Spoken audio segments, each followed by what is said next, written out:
you.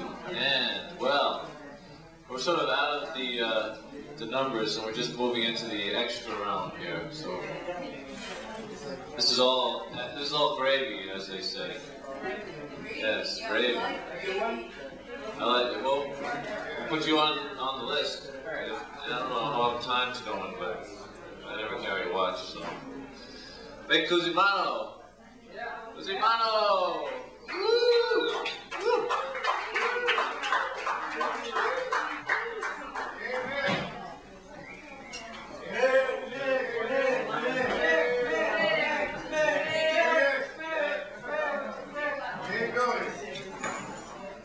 Good evening. I'm Mick Cusimano. I'm a professor at Harvard University in the Department of Surrealism. I'd like to introduce my colleague, Professor Emeritus William Barnum.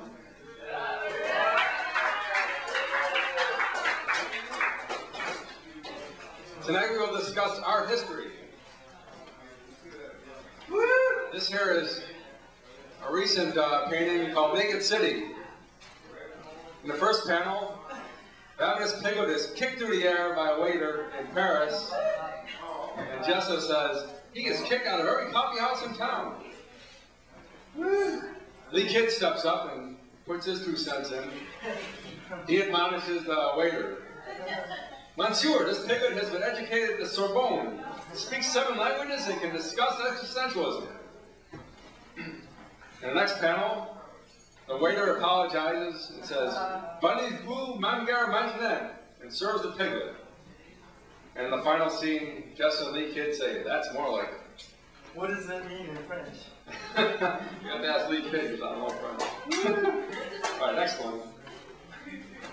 What does this mean? This is surrealism. I'm not supposed to figure it out. This is was thought to be a painting by Hieronymus Bosch, and it turns out it's George Bush's domestic policy. This is George Bush holding up the revolving thing in his head. This is a drug dealer climbing up into a crack den. That's the morals of today. This is the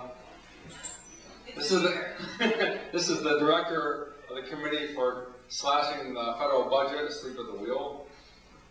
This is a little midget on unemployment, walking around in a circle as he runs into Dan Quayle, looking up into the air with no clue. Then there's the savings and loan man taking off behind a little orb over here with all your tax money. Where's Barbara? And Barbara is missing in action, just like Bush's foreign policy. Okay, next. What's that melting world thing? Melting world. That's a 16th century image.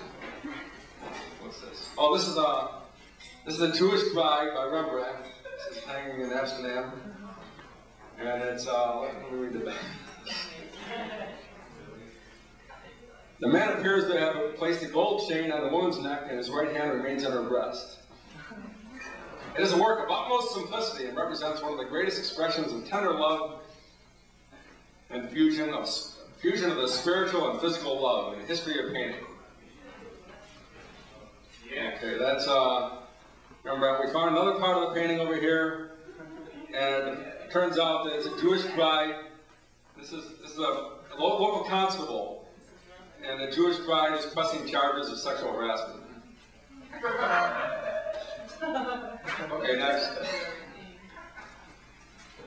This is William Hogarth in the 18th century, and it's vegetarian freaking out at the sight of meat. And this is Ravenous Piglet, and this little piglet's running through the meadow. Next. The Romans were well known for creating beautiful statues to honor their emperors.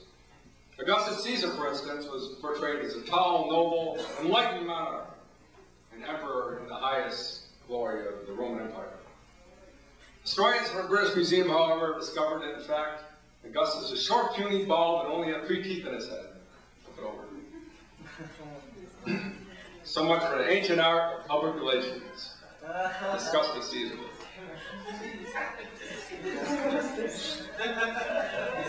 And let's see. Discuss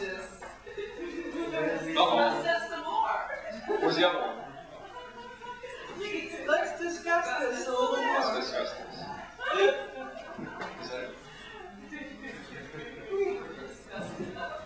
Oh, we're missing one. The Roy Ramsey's one. I wonder what happened. They Here it discussed is. it too much, Okay. like we discussed it. This is a Professor Barnum here has found this papyrus in ancient Egypt. We just found it on the Nile a few weeks ago when we finally translated it. It's called Ramses the Great at Home, and it's written by his wife Nefertari. Here's Ramses sitting at home with his VCR channel switcher.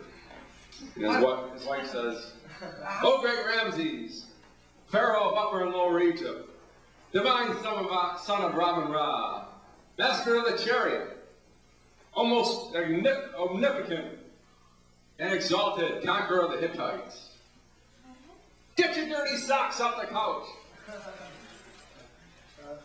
Thank you. This is our history in the Department of Surrealism. This is Barnum. Thank you.